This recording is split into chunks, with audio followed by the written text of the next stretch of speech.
Okay, welcome everyone. Please stay on mute throughout today's presentation, and we are going to get started. All right, so hi everyone, I'm Kaitlyn. I use she, her pronouns. I'm the manager of community outreach and education at Sheena's Place. I've been working at Sheena's Place for over 4.5 years now. And in my role, I facilitate groups, I supervise social work students, and I facilitate community outreach and education presentations like this one. While I don't have my own lived experience of an eating disorder, my perspective is informed by personal experience of being a family member and a friend of folks with eating disorders, and also by my professional experience in working individually and in group settings with people who have eating disorders. Other identities of mine that I'd like to share with you are that I am a white settler, I'm a cisgender woman, and I live in a thin body. I like to be transparent about those things, especially while online, since you can only see part of me, because these identities do inevitably inform how I navigate the world and the work that I do in this field. So with that, I'll pass it over to my co-presenter, Aglaia. Thank you, Kaitlyn. Hi, everyone. Welcome. My name is Aglaia. My pronouns are she and her. I'm a registered psychotherapist in the qualifying status, and I have been with Sheena's Place for almost 3 years, and all 3 have been alongside Kaitlyn. So I'm so glad to be here together with her today. My role at Sheena's Place is program administrator and registrar, as well as group facilitator. So this means that I'm the first point of contact for anyone reaching out to us for support. So this includes parents, loved ones, and of course, our future participants. I myself grew up as a dancer, and that experience has really deepened my understanding of the importance and complexity of eating disorders, as well as issues related to disordered eating, the pressures and struggles around body image, perfectionism, and related mental health challenges. And I will now pass along to Kaitlyn for our land acknowledgement. So as we embark on today's journey of learning and of reflection, it's important that we recognize and appreciate the land that we are currently on that allows for us to do so. So I am a non-Indigenous settler currently situated on Treaty 13, which is the traditional and unceded territory of many nations, including the Mississaugas of the Credit, Anishinaabe, Chippewa, Haudenosaunee, and Wendat peoples, commonly known as Toronto, Canada. It's important to acknowledge that First Nations, Inuit, and Métis peoples often had their traditional methods of procuring food and their relationship with the land forcefully altered through the processes of settler colonization. And unfortunately, many First Nations, Métis, and Inuit peoples continue to experience systemic violence as a result of settler colonization, impacting both mental and physical health. As of May 4th of this year, so just last month, 31 public long-term boil water advisories remain in 27 communities across the country. And this, of course, impacts these communities' ability to prepare and engage with food, thus impacting physical health, mental health, connection to culture, and well-being. And so as we move through today's presentation, I invite you to reflect on the ways in which your own relationship to the land that you are on impact your relationship with food and with the body. I also invite you to check out the resources listed on this slide here about allyship in Canada and about the importance of decolonization within the eating disorders field. On that note, these slides will be available for everyone following the webinar. You'll receive them in an email. And when you click into the slides, everything that's underlined is a clickable hyperlink to another resource. And with that, I'll pass it back over to Aglaia. Thank you, Kaitlyn. All right, so getting started, we want to share with you a brief outline of what today's webinar will entail to give you a sense of what to expect. So first, we will speak briefly about Sheena's Place, who we are, what we do, how we do it. Then we will go over some foundational basics about eating disorders. We will bust common myths about eating disorders. We will learn strategies for giving and receiving support. And we will also discuss available resources. And then we will conclude with a question and answer period. Just a few reminders as we get started. You'll notice that the chat is open to everyone. If you have tech questions, please send a message to Veronica. You can select their name in the dropdown, and they will be providing chat support for today's webinar. Live captioning, as Kaitlyn mentioned, has been enabled, so that's available to you if you would like. And also, please note that this webinar is being recorded, and it will be posted on Sheena's Place's YouTube channel within the next couple of weeks. Also, as Kaitlyn just mentioned, you will have access to the slides, so you're welcome to revisit those at any time, and we will be sending a follow-up email with those slides attached shortly after the presentation. Also, super, super important, please take care of yourself during this presentation. The content that we will discuss might bring up difficult or surprising emotions, so take breaks, feel free to leave. Again, you can always come back to the video if you need to. And this is an educational event, so not a support group. So unlike our usual support groups, you can keep your camera on or off, and you're also welcome to eat. So food is allowed in this presentation. Lastly, just a reminder, this webinar is just the very basic introduction to eating disorders. If you leave here today wanting to know more, we know we've done our job. And please be mindful of the fact that we're also presenting from our personal and professional contexts. So there are many viewpoints on this content, and we do encourage critical thinking as you listen to the presentation today. Okay, so Sheena's Place. Sheena's Place is a community mental health charity that supports people affected by eating disorders and disordered eating for those with lived experience as well as their loved ones. We offer a wide range of professionally facilitated groups and workshops to people ages 17 and older in Ontario. We do not offer individual treatment or therapy, so that's really important to note. However, we do offer many support groups. We actually offer about 30 support groups throughout the week, and they are both online and in person.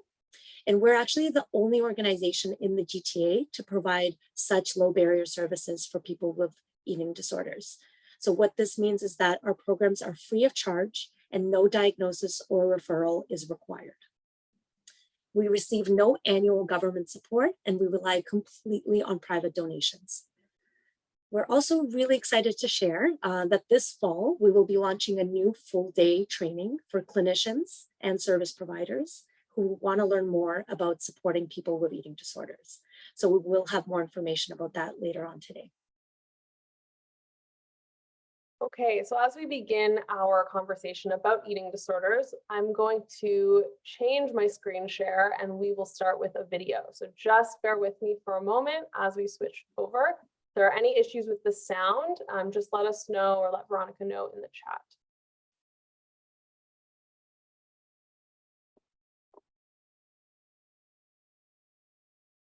Heaven forbid a man deals with something that a woman does. You know, this idea that like, if it's a woman's disease, you're not as much of a man for having it.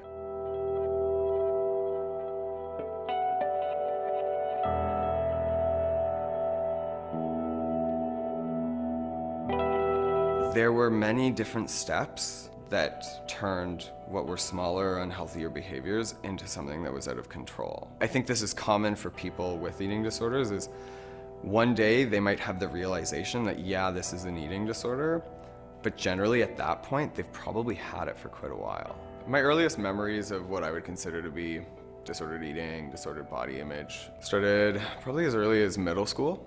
Looking back, I would say what I was doing was a lot of chronic dieting. It was in university that sort of spiraled into exercise compulsion, and from there, some behaviors that I think people would associate with anorexia, a lot of periods of starvation, and then more behaviors that people would associate with bulimia, so a lot of binging and purging, calorie counting, being obsessive of tracking my food, all that sort of thing. When I physically started to make myself purge, that was when I knew it had for sure crossed a line into something that was unhealthy. Before, I think I could sort of kid myself that the excessive exercise was healthy, even though I didn't enjoy it. When you're actually making yourself purge, I think it's sort of hard to kid yourself that there's something health related about that. For me, I think it was a mental health issue. It's not actually about the food. It was an intense fear, an intense anxiety, where I felt like the only thing I could do to make that intense anxiety go away was to get rid of it. People assume that, specifically that anorexia is a white teenage girl's problem. They don't realize that body image, eating disorder issues, that there's all different kinds of them, and that it doesn't matter your race, nationality, gender identification, sexuality, none of those things really matter. The other men that I've met who were seeking out help, I remember like repetitive themes of them feeling like when they talked about it to other people, that it wasn't really recognized. Even in school for health and fitness, if one of the female athletes that was in my program had dropped the amount of weight that I did, I think it probably would have been addressed in that way a lot more and a lot quicker. I think more than anything, Sheena's place normalized my experience. It was like, hey, man, you're not the only person who deals with these issues. You're not the only guy. What I've said to people who I've worked with who struggle with eating disorder behaviors is try to imagine a life where body image, food, exercise, where those things aren't a problem for you. Where if these things weren't consuming what you were doing, what you might do with that life. That was my motivation for getting better. But there were many days when I was actively pursuing recovery, whatever you want to call it, where where I struggled. It felt difficult, and I felt like, okay, I've made these strides. I'm not doing these select behaviors anymore, but I'm still dealing with this anxiety. Like, am I ever going to be able to just exercise or just eat a meal without it being an issue? And I would say that probably lasted for a good, at least a year after I started getting help. I would still have those periods of fear that it wouldn't go away, but it did. I think it does. I think at some point you can make the choice to say, I'm worth getting some help for, like my life is worth pursuing help, deciding to try to get better, but it's not as easy as just saying, screw it, I'm gonna eat dinner. There was a lot of goal setting and there was a lot of failing at those goals, but the biggest thing is not beating yourself up. I think that just throws you back further.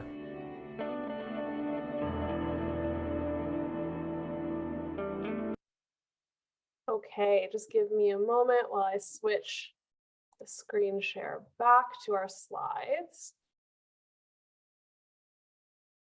Okay, hopefully everyone can see that now. So we wanted to start with that video because Jay does provide, in a sense, an overview of his experience, but also experiences that are very common to other people as well. So let's talk more specifically about what eating disorders actually are. So Aglaia and I will be using the terms eating disorder and disordered eating today for consistency, but we respect that not everyone resonates with these terms, and that's totally okay.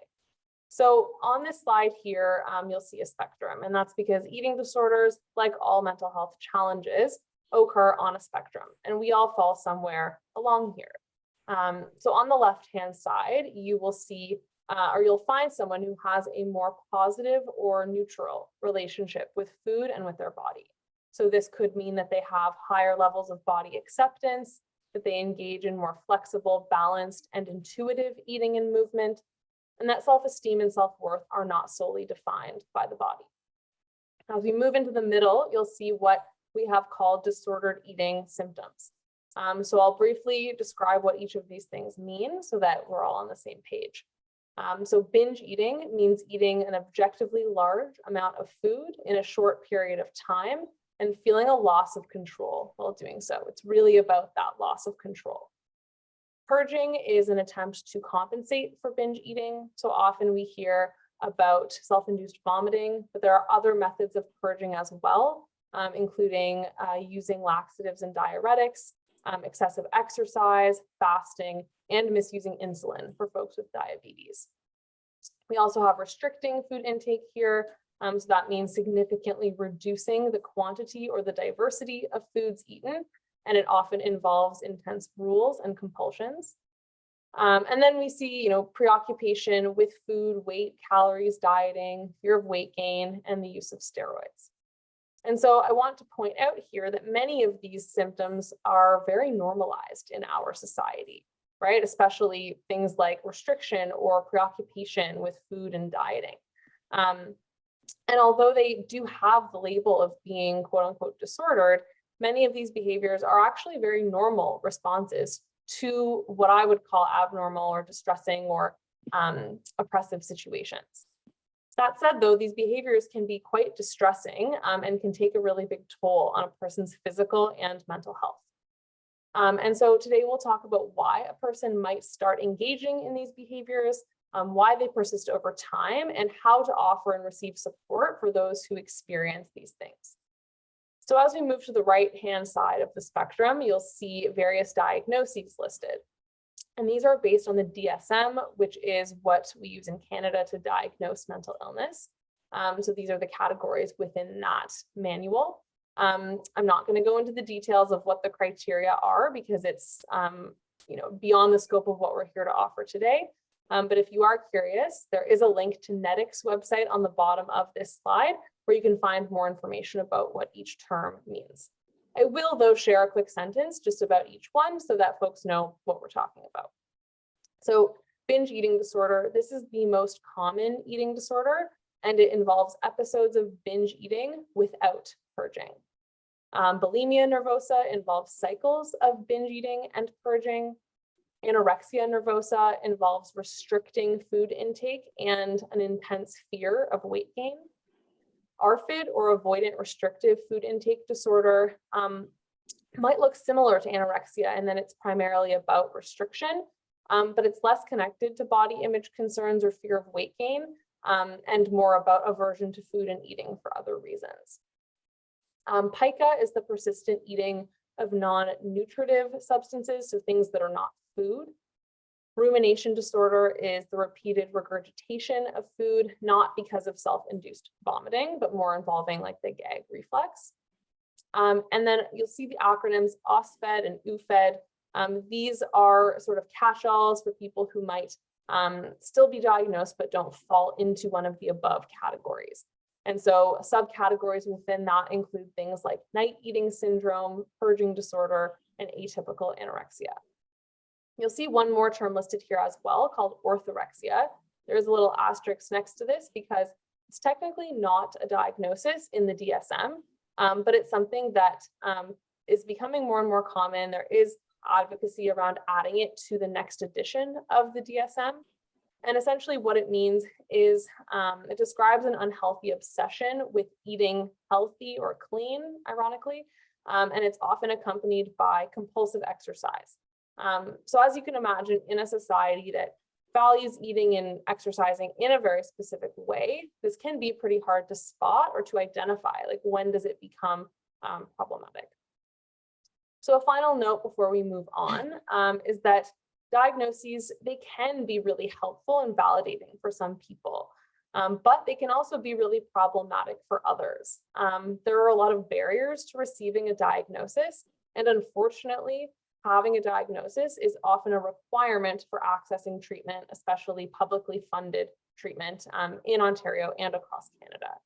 And so we really want to emphasize that a person does not need a diagnosis to be worthy of treatment and support. Someone might fall into this disordered eating side of the spectrum and still be equally as in need or deserving of that support. And I will pass it back over to Aglaia. Thank you, Kaitlyn.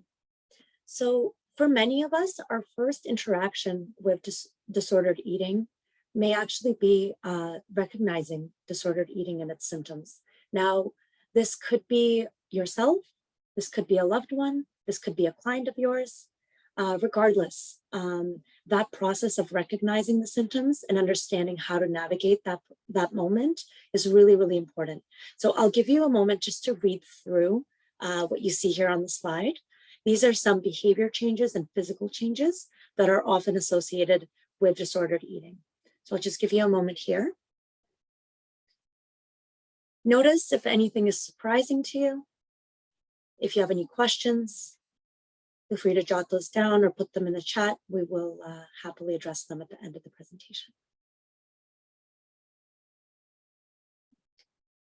So it is important to be aware that someone may exhibit multiple signs or symptoms, or just a few, and that weight gain or weight loss may not actually occur, or it may not be observable.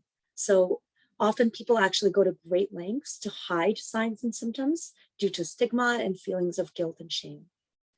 So looking at this list here, these signs don't necessarily indicate that someone has an eating disorder. For example, if someone has a symptom of irritability or loss of interest, that could indicate something entirely different.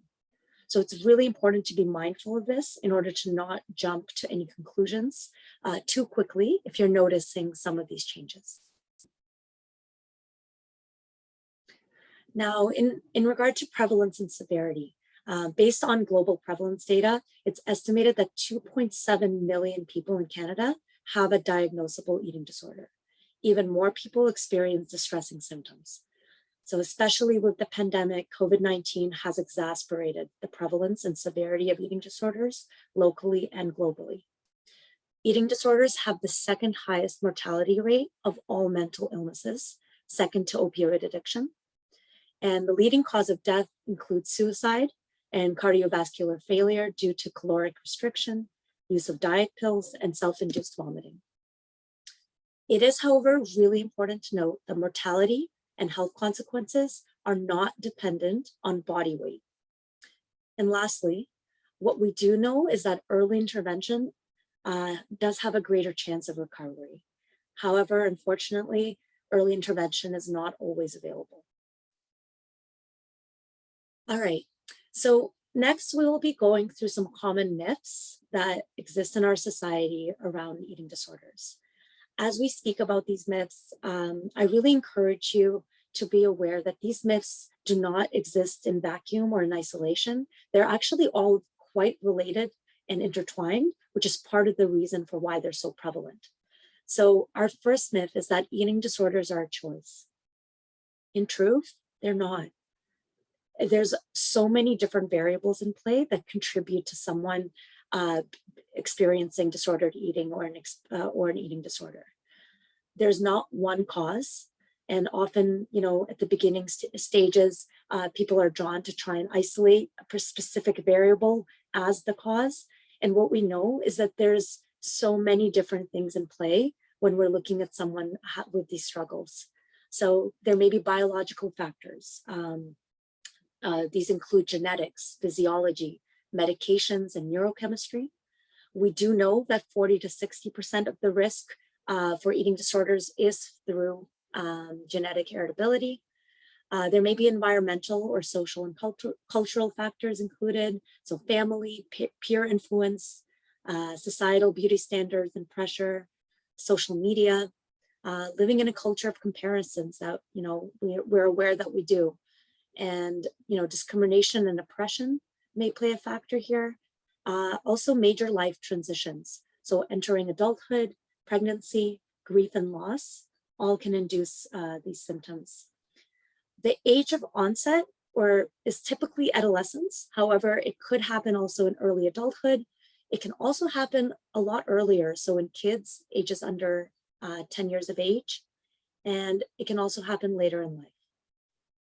The vast majority of people with eating disorders also experience additional mental health challenges.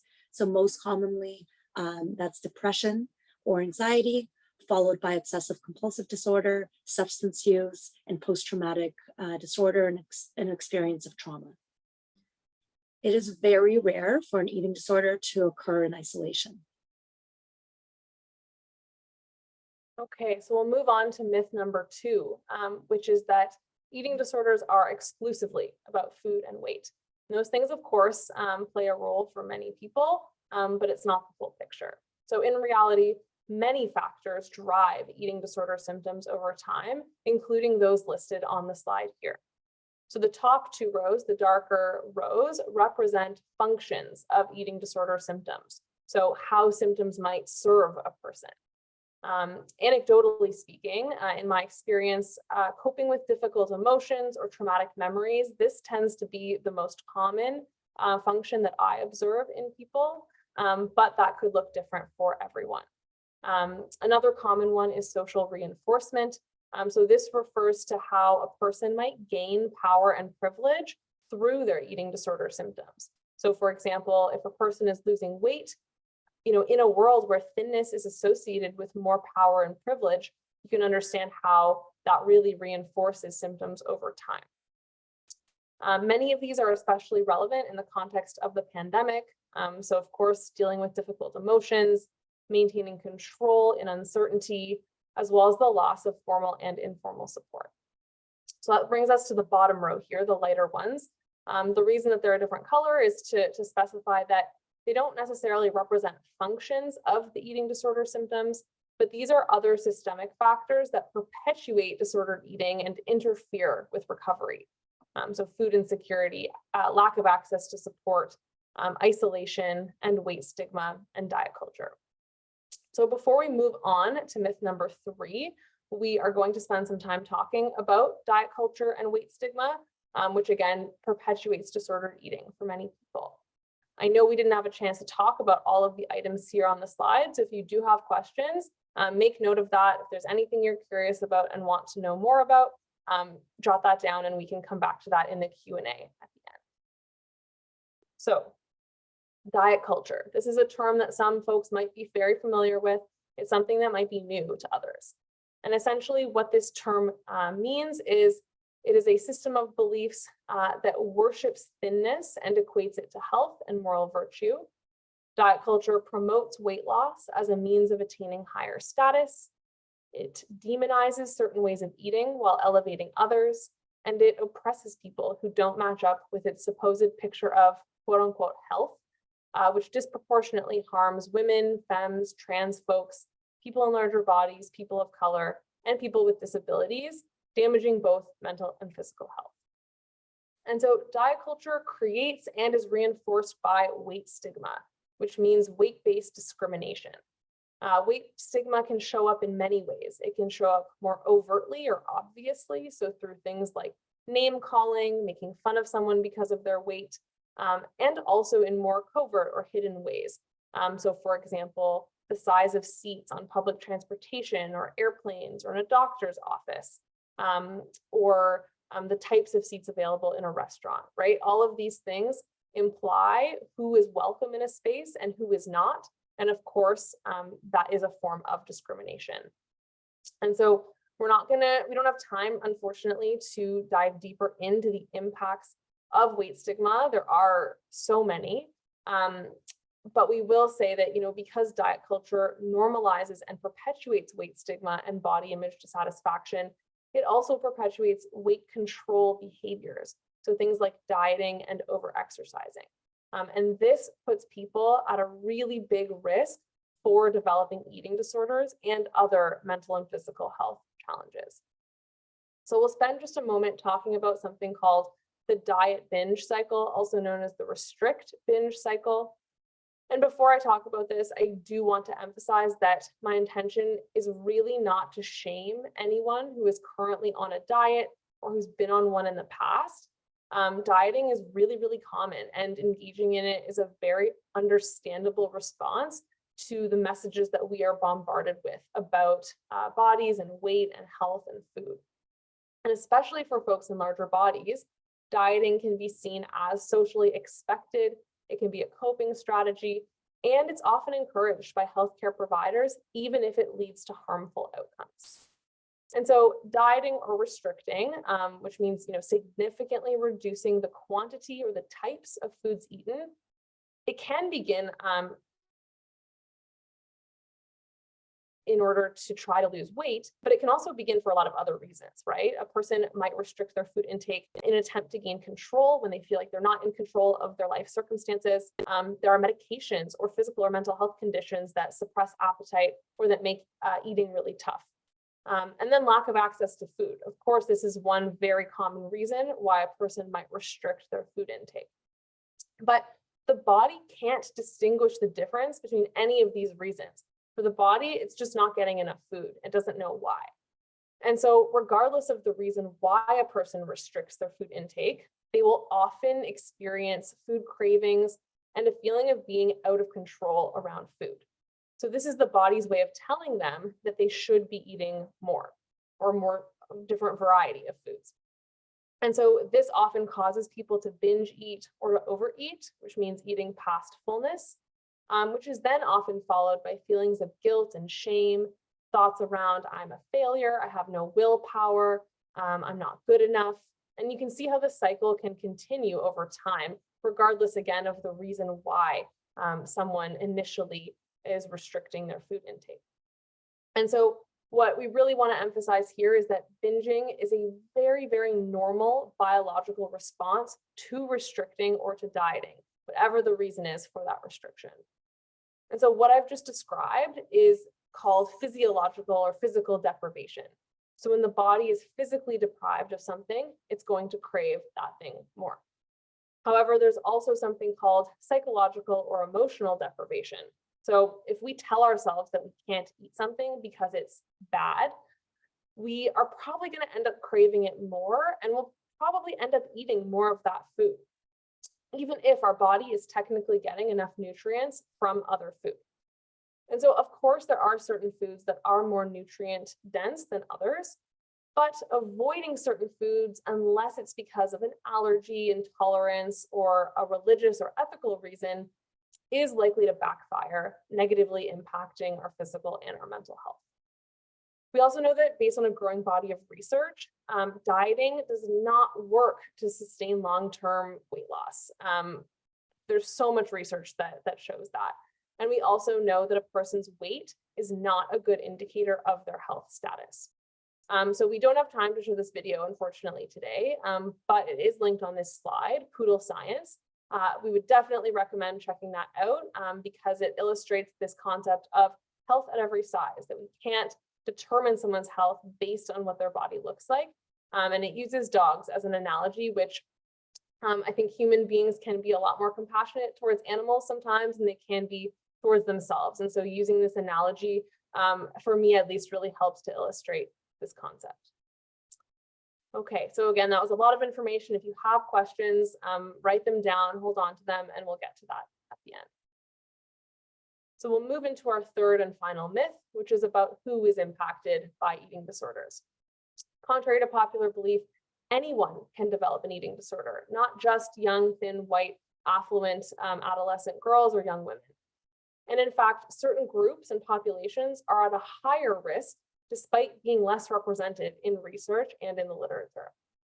And so I really don't want to reduce people to statistics, but given the amount of time we have today, this rapid fire presentation, I will share a few statistics about certain populations who are impacted by eating disorders to shine light on groups that are often ignored in this space.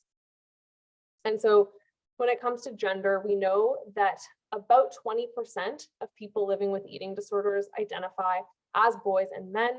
Some studies show that the number is higher than this, which is a lot more than we often think in terms of boys and men being impacted. We know as well that people identifying as 2S LGBTQI+ experience eating disorders at up to 5 times the rate of their heterosexual cisgender counterparts. The rate of eating disorders is especially high for trans and non-binary individuals. We know that people who experience food insecurity are more likely to develop eating disorder symptoms than those who do not, which if we think back to the restrict binge cycle, makes a lot of sense. People of color are just as likely to have eating disorders as white people, if not more likely. It depends on the study. However, they are less likely to access treatment and support.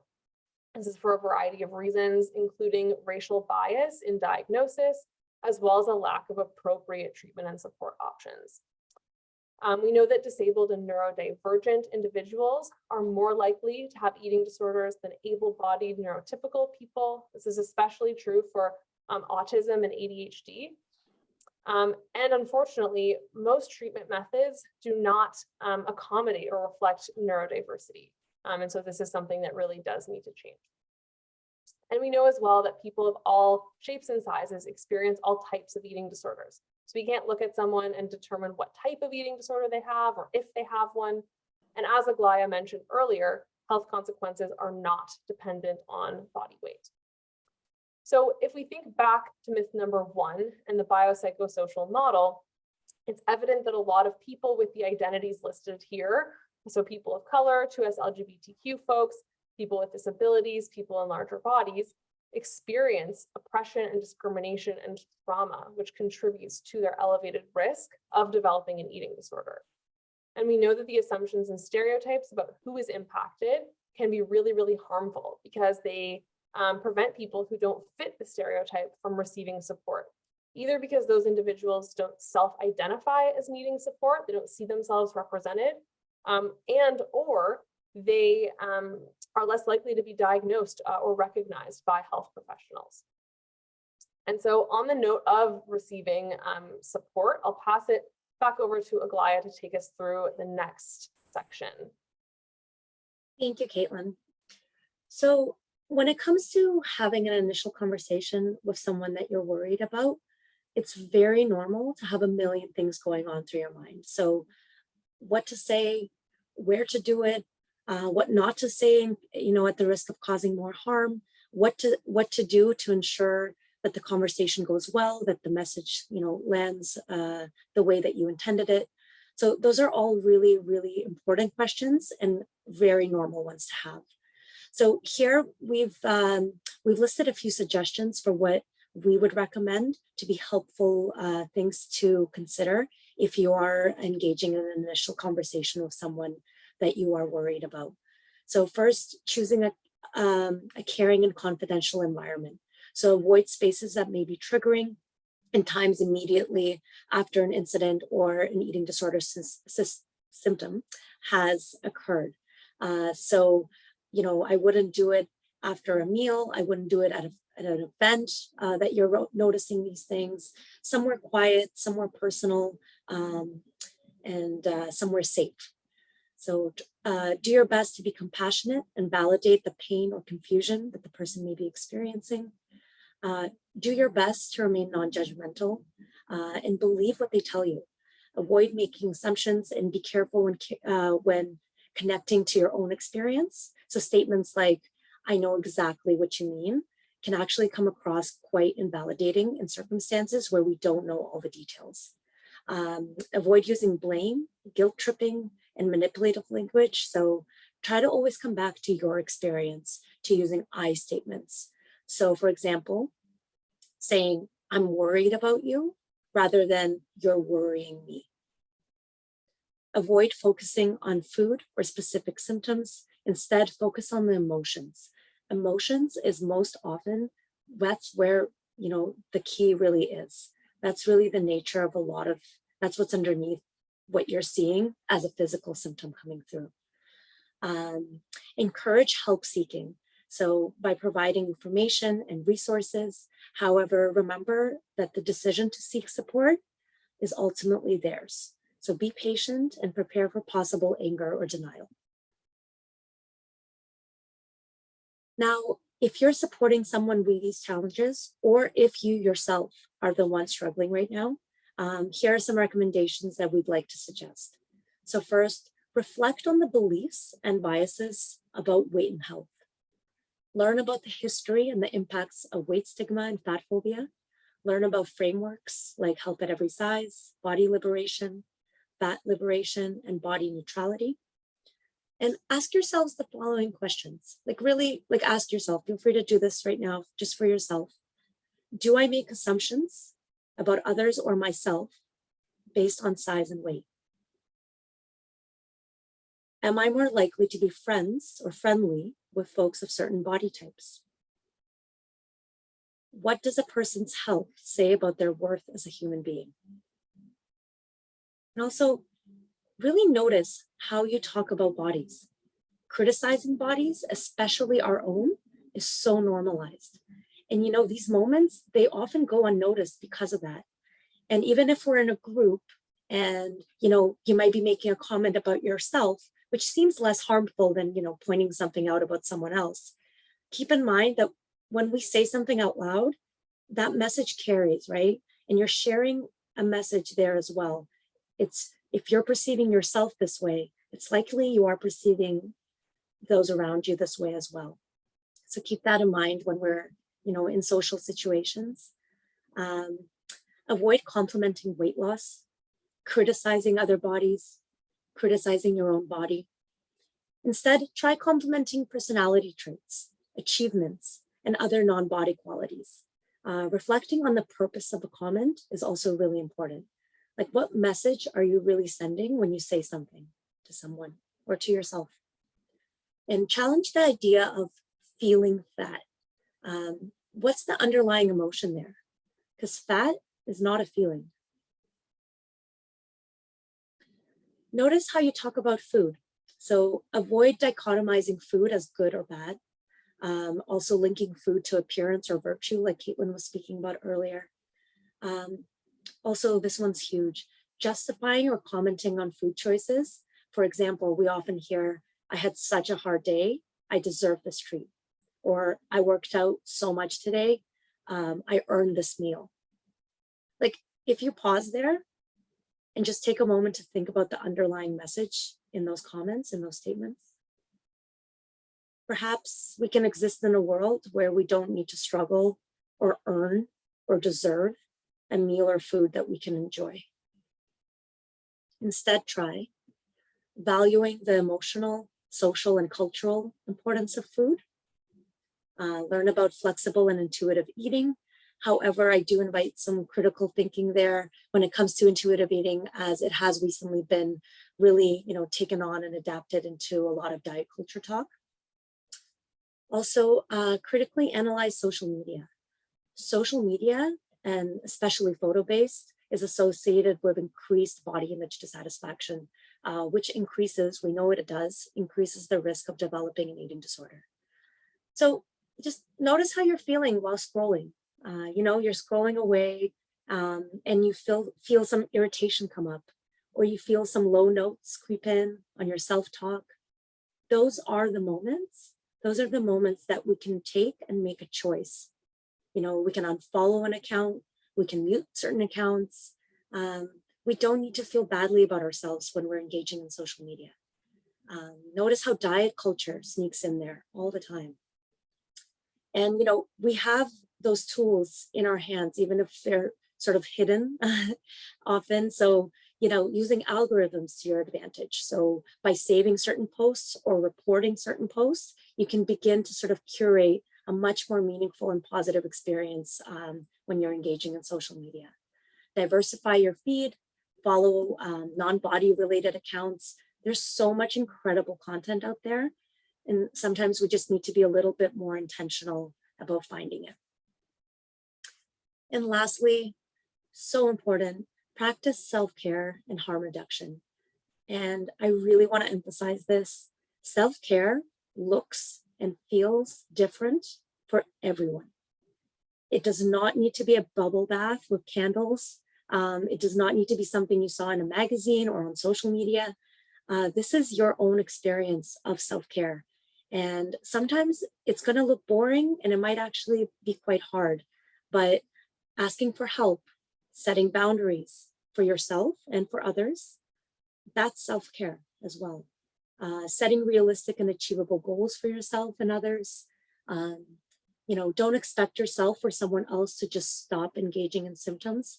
Remember, symptoms are serving a really important protective function. It may appear that symptoms are the enemy, but in truth, symptoms are just your body doing the very best it can with the resources it has to navigate life. And there is no perfect way to recovery. It's really important to remember that recovery is not linear.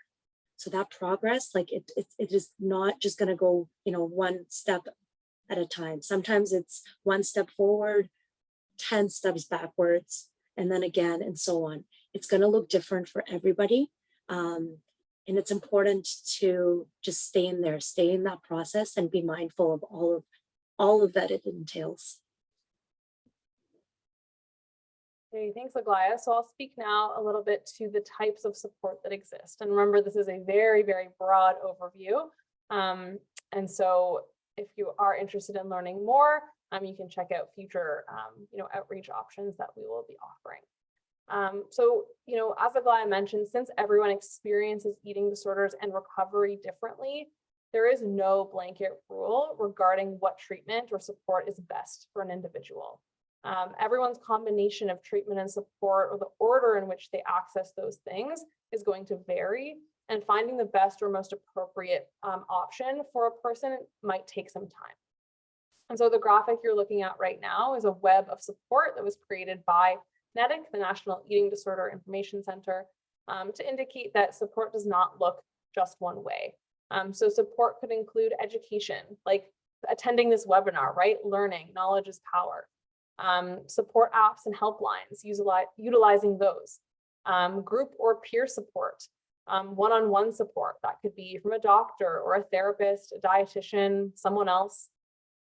Family and friend support, that is so, so important, as well as culturally based practices, including the arts, land-based healing, movement, spirituality, and drawing on one's own skills and strengths as well. Next, we will share briefly just about a few medical support red flags. So these are things that if they are showing up in a person, it would be important to seek immediate medical attention. With the first two, with suicidality and self-harm, especially, it's going to matter, what a person's history or what their baseline is, whether that's in regards to yourself or someone else. If someone has a history of managing these things and going to, let's say, an emergency room tends to make things worse, then of course doing so might not be a good idea. But for the other items here, so around heart rate, breathing, consciousness, chest pain, hypotension, pins and needles, and bleeding and vomit, these are serious signs that something medically might be wrong. And so going to the emergency room, seeking immediate medical support would be really important. And so over the next two slides, I'll share a little bit of an overview of how to access treatment. This is very centered on Ontario. I know we have people joining likely from all over, and so your context might look a little bit different. And there are a lot of nuances here that we are not going to touch on. But I'll start with a very basic overview, because I know navigating this system, like even I get very confused by it, and I work in this field. So for folks who don't work in this field or aren't familiar with this, who haven't experienced it, I know it can be really overwhelming. So I just mentioned the emergency room or the emergency department as a place to go, if a person is experiencing some of those medical red flags. So it would be important to do that, to visit the ER, but this would only really be for immediate access to medical stabilization. So things like hydration or other forms of immediate support. It would only be recommended to go to the emergency room in the case of a medical emergency, because this is not usually a pathway to specialized eating disorder treatment. Some people that I know have received referrals for treatment programs from the emergency room, but it's not a reliable way to get that. It really depends on the doctors or on the people who are present, which is unfortunately very unpredictable. So even if a person does receive a referral from the emergency room, they will likely not bypass any kind of wait list. And so the best way of getting a referral for a hospital-based program, so in Ontario, these are the ones that are funded by OHIP, you would want to go to a primary care provider. So either your family doctor or a walk-in clinic if you don't have a family doctor. They can also provide that referral. It would also be important to connect with a primary care provider, regardless of whatever stage of readiness you're at in terms of treatment or support, because this is a part of harm reduction. To receive that medical monitoring in an ongoing way can be really, really supportive of a person's health as they deal with an eating disorder. And so when it comes to those types of hospital-based programs, generally they're split into three different types. Now, these are not all available in every part of the province. We know there are a lot of gaps, but very generally speaking, this is what the different types are. So inpatient would be a program where a person lives at the hospital for a certain period of time, and they would receive interprofessional care that focuses on medical stabilization and symptom interruption. This is the most intensive form of medical treatment. Then we have day treatment. So this is slightly less intense, where the person would be more medically stable because they would return home to their home at night to sleep, and then they would come back to the hospital for the day. Outpatient is the least intensive of these hospital-based programs, and this is meant for medically stable individuals. It's often delivered in a group format, and it could be virtual or in person. Again, these options in Ontario would be covered by OHIP, but we do know that the wait lists are very long. There are a lot of gaps, and this is very, very far from a perfect system, but this is what we're working with at the moment. Now, on the next slide, we have community-based options. So these things are either going to be free or they're going to be fee for service. It really just depends on where you are and what the organization is offering. So one option when it comes to community-based care is live-in treatment. This is normally private because it's quite expensive to operate and therefore expensive to be a part of. And this is for individuals who are more medically stable, but for whom the outpatient or the day treatment hospital options have been unsuccessful in supporting them. And so live-in treatment would include 24-hour care and some aspects of inpatient care, but it would be more in like more of a homey environment and less of a hospital or clinical environment. This is often called residential treatment, but there's been a shift away from that language due to its connotation with residential schools. The next here is individual or group therapy. So this would be with a practitioner who specializes in treating eating disorders. The focus would be on setting goals and working towards behavior change. Free options are unfortunately usually time limited and have longer wait lists, and it can be harder to find someone who specializes in eating disorders. Next, we have peer support. And so this could be online or in person. It could be in a group format or one-on-one mentorship. It could also be through web chat, like a forum online. And often folks find it really helpful to connect with others who have shared similar experiences.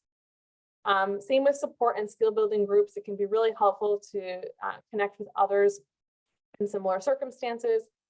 These, though, are a little bit more structured, providing a space for collective healing or building adaptive skills facilitated by a mental health professional. And so Sheena's Place's groups would fall into that support and skill building group category. And again, these can be free of charge like they are at Sheena's Place, or they might be offered for a fee from other organizations or individuals. So on the note of Sheena's Place groups, I will pass it over to Aglaia to tell us a little bit more about how to learn more about our groups. Thank you, Kaitlyn. Yes, so info sessions. If there is someone that you think may benefit from accessing our services, or maybe you have a colleague who may find it helpful to have this information to share with a client, or just someone that you're supporting, pretty much anyone that you would like to have an opportunity to learn more about our organization, what we do, the types of groups that we offer these presentations. So info sessions is a 1-hour presentation that we offer bi-weekly. At the moment, they occur on Mondays, and we just alternate between 2 o'clock and 5 o'clock. And they should be happening indefinitely. So this is a new initiative, and we're really doing everything we can to get the word out, that there's this support, that we have this support. It's free, it's low barrier, and we're so happy to have new participants join us all through the year. So in these presentations, we talk about, as I mentioned, the groups we offer. We talk about guidelines and how we participate in groups. And we also go through the registration process step by step. The registration process is online. So for anyone who needs a little bit more support in kind of just imagining what those steps are, we have screenshots, we go step by step. So it makes it really quite simple for everyone to to access our services. So you can register for an info session on our website. In the top right corner, right next to the register button, there's an info sessions button. So if you click there, it'll take you where you want to go. And something else that was mentioned at the beginning of today is that we are excited to be launching a full day training, most likely this fall. This will be an opportunity for people in the helping professions and supporting roles, clinicians, healthcare providers, to learn more about supporting people. So in this training, folks will have the chance to explore eating disorders and disordered eating in more depth than we did today, to further understand the impacts of diet culture and weight stigma on the development of eating disorders. We really only touched the surface with that today, so there's lots more to learn there. We'll also share more about concrete trauma-informed strategies for providing support, including assessment and an overview of specific treatment modalities, their pros and their cons. And there will be a lot of opportunity to engage in reflection and discussion with others using real life examples as well. So please send me an email if you're interested in your team or your organization engaging with us in this way, and we'll share more information once it becomes available. Oh, and I forgot this was here. So we have lots of resources on our slides. I'll quickly just share an overview of what they are. So on this first slide here, we have treatment and support options, mostly centered around Ontario because that's where we are, but some of these are available to folks beyond Ontario as well, across Canada or even internationally. So I'll really direct everyone to NEDIC here at the top. That's the first link. They have a toll-free helpline and a live chat on their website as well, where anyone can call or reach out for information about where to get eating disorder related treatment and support across the country. On the next slide, we have lots of information about eating disorders. So building on what we shared about today, some self-help resources as well, more about harm reduction, which is super important, and some resources for primary healthcare providers, including the new Ontario Health Quality Standards for eating disorders. There are also patient and caregiver guides along with that. So it's not just for providers, but these are some really helpful tools along with a couple of screening tools underneath that as well. And then lastly, we have lots of articles, books, videos, podcasts about topics we mentioned, like diet culture, weight stigma, intuitive eating, and self-care as well. So lots to check out here. There's a lot more that wouldn't fit on this slide, so we had to narrow it down. But there's so much to learn, and we hope that you feel excited and inspired to do more of that learning. And before we move into our Q&A, we just have one final slide that Aglaia will take us through. Thank you, Kaitlyn. So as we wrap up for today, just a few reminders for all of you, both if you're someone who's struggling right now, if you're worried about a client or maybe someone in your life, you're not alone. It's not your fault. Your experience is valid, and you are worthy of support, and that recovery is possible.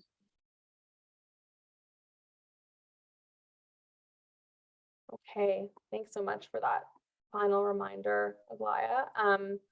So now we'll move on to our Q&A portion. Veronica is going to facilitate that for us and read out questions out loud. Since we both have a lot going on our screens, it's hard to focus on the chat as well. One more thing that Veronica will be sharing is an anonymous evaluation that'll go into the chat. It will also be in an email that you receive very soon after the end of this webinar. And that's an opportunity to share feedback with us. We do presentations like this a lot, and we always want to know how they're landing for people, especially online where we can't see anyone's faces. It's hard to get that feedback in the moment. So please fill out the form, share what you thought was helpful, what you thought could be improved for the future, and we'll definitely use all of that feedback going forward. So on that note, we'll, I guess, pass the mic over to Veronica to lead us through our Q&A. And folks can either write their questions in the chat if you want them to be asked anonymously. You can also use the raise hand reaction to ask them out loud. Just know that your audio and your name will be included in the recording if you do that. Okay, so over to you, Veronica. Yeah, for sure. Thank you all for the incredible questions that continue to come into the chat. A couple of them I think have been answered in some of the final slides. So there were a couple of questions about things like screening tools when speaking with young people to determine whether disordered eating is a concern, suggestions for positive or healthier social media accounts, podcasts, those kinds of things can all be found in those final slides. So I will kind of skip over those questions and try to prioritize the ones where that information isn't available in the slides. I guess the first two questions are really related to Sheena's Place program. So the first is, what is the average age of program participants and which programs are most heavily booked? Do you want to start with that one? Yeah, I can start with that. So as we mentioned, our participants start at the age of 17 and older. We don't necessarily have a specific number in terms of an average age, but we see all ages. And what we have done, though, to support everyone the best we can, is we do have some groups that are specifically allocated for younger folks. So we have a young adult support group. And then we have some others where essentially everyone can, with our help, and we're happy to help anyone kind of navigate all the options and help figure out which group would be most supportive for them. We're able to find something that is generally a good fit. But yeah, I wouldn't be worried about the age. We really do see such a variety of ages in our groups. Thanks, Aglaia. Mm-hmm. There's a follow-up question around screening tools, which is, for screening tools, do you have people fill them out themselves or should a professional ask? Does it change their answers if they're aware that they're being screened for a possible ED? Yeah, that's an interesting question. At Sheena's Place, we don't use any kind of screening tools, being the type of service that we are, super low barrier. Anyone can self-identify as needing support. So we can't really speak so much from that perspective because we don't use them. But from what I know from other colleagues or professionals, I think it depends on the person. Some people might want the privacy of going through like a form kind of on their own. But I know for a lot of people, having like the context and doing it with a healthcare provider might be really supportive, so that they can explain why certain questions are being asked, or to just give more information and support through the process. So it's something that I would probably just recommend asking the client or the patient like what they would prefer and what would feel best for them. But generally speaking, I think really like normalizing the assessments is important. So saying to someone, we ask everyone about this. It's not because of an assumption I'm making about you or your situation. To normalize that, because like Aglaia said, like we can't make assumptions based on the person's identity if they have an eating disorder or not. Asking permission to do the screenings also is super important. Taking it really slow, pausing, coming back to it, and like those are some general tips, but I think it really depends on the person. I also realized, I think the previous question had a second part, which was what types of groups are most popular at Sheena's Place. So I'll answer that quickly. I think, our groups tend to fill up pretty quickly. The expressive arts groups tend to fill up, I think, the most quickly of all the different categories. There's a really big demand for that. But we also see a lot of interest in the skill building groups, like our DBT skills group, and in support groups as well, some of the demographic specific ones too, since they're super unique, and not offered really anywhere else in the province or country. So just wanted to add that in. You know what, I'll just jump in as well. I feel like it may be relevant to kind of contextualize how we go through registration. So without going too much into it, come to the info session for that part. But our groups are categorized as being open, closed, and drop-in. So what that means is that we have some groups that have a set capacity of participants that they can take in per season. And once that's full, we do have wait lists for those groups. But we always have a really great number of drop-in groups, and drop-in groups always take in new participants. So they work on a first come, first serve basis. And that is our way of, making sure that there's always support available at any point in the season. So if you know someone that wants to access groups, they don't need to worry about there not being enough space, because we always have groups that can take in someone new.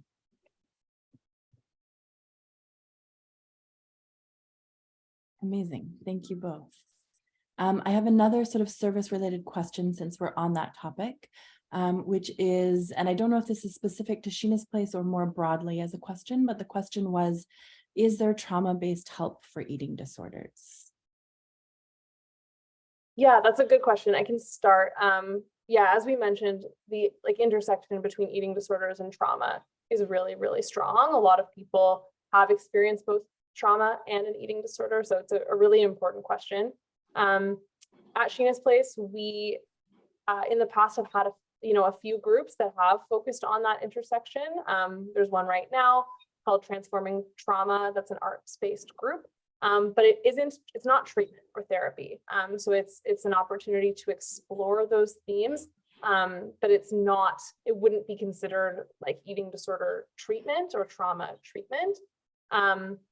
Unfortunately, from what I understand, in our mental health care system in general, challenges are often tackled or like in isolation or kind of siloed, right? Like often people will hear, treat the eating disorder and then focus on the trauma, or vice versa. But as we know, these things are so interconnected that often that's really unrealistic and unhelpful advice, depending on the situation. And so if, getting a therapist, like in either a private practice sense or through another way is accessible, like asking that therapist if they have experience with both, trying to find someone who can speak to both.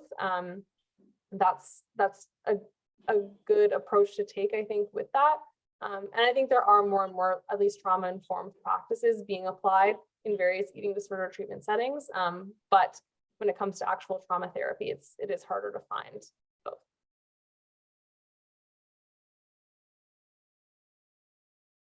Thanks, Kaitlyn. Okay, so I will shift us to another question, which is again about sort of supporting someone or responding. So the question is, what is the best way to respond to someone who is seeking advice on how to lose weight or who comments on their need/desire to lose weight?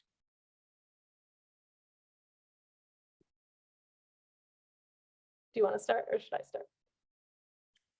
I think you have to take it case by case. There's so many, as we talked about, there's so many variables involved. I think that I would always just start by just like exploring around. So rather than going directly to those comments and, challenging them in some way, or, that validation piece is really important. And it's important to do that in a very sensitive way, that you are both validating, but not encouraging or reinforcing some of the negative messaging or self-talk that may be leading to the desires themselves. So I think just approaching it from a stance of from curiosity and compassion, because there's clearly something going on for this person that's leading them to these conclusions, right? That these are the things I must do in order to what, right? So, ask them when did you first decide that these things are important to you, or where did you hear this, or what are you seeing around you in your world that's bringing this up for you. So just to get them kind of talking and exploring, that's where I would start. Yeah, I completely agree. The only thing I'll add is that I think we often have this automatic response to almost not argue with what the person is saying, but let's say someone makes a self-deprecating, fat phobic comment. Our inclination might be to say, oh no, you don't need to lose weight, or and to almost in order to make them feel better. But often what those comments can do is it can still reinforce this idea that that weight loss is good, or that being in a larger body is bad, right? So I think I love Aglaia's suggestion of just like being curious and using compassion.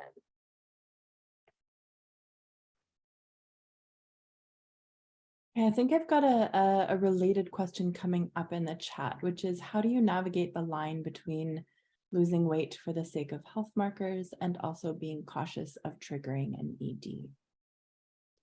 That's a really tough question. There's so much conflicting information out there in the world about like the connection between weight and health. So we could talk about that for a really long time.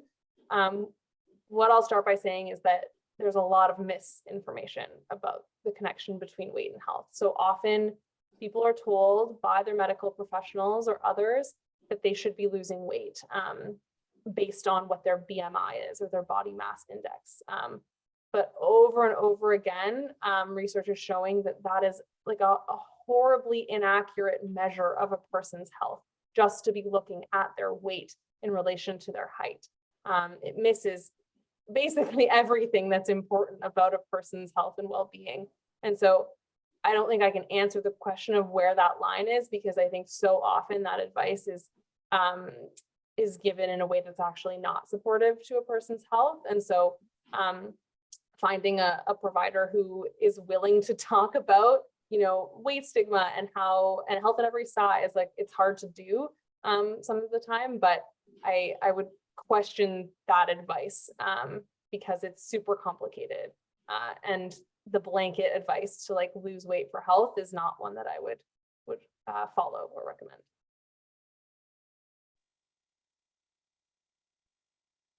Thank you. And there are sort of follow-up questions coming in the chat, but I'm also aware of time and the limitations of what we're able to do in this space.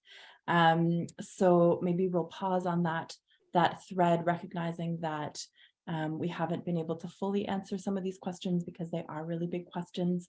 I will just close with one sort of practical piece, which is a couple of folks asked about, will the one-day training be free? Will it be available to individuals who are not employees of an organization such as students? Yes, all good questions. We are still ironing out the details, so I will not pretend to have information that I don't have. What I can say is it will not be free of charge. We will continue to offer free opportunities like this one, but the full day training will be at a cost as a way to help us raise money for the organization. In terms of who is able to participate, we're still figuring out the details in terms of individuals or students, but make sure you're on our mailing list, which I think after participating in this webinar, everyone is. And we will send more information about that as it becomes available. And then just to address, I haven't read the chat comments, but if there are more questions about that connection between health and weight, there's a lot of helpful resources here, but the last link on this slide, the Hayes Health Sheet Library, has a ton of amazing, scientifically informed information. So I'd recommend checking that. Okay, so it's 1:15. Thank you so much, everyone, for being with us today. We also have all our references listed at the end here. So if you want to fact check anything, please do so. And we're really grateful for you being here and hope to see you at future webinars or other events. Yeah. Thank you so much, everyone. Thank you for taking the time out of your day. Bye, everyone.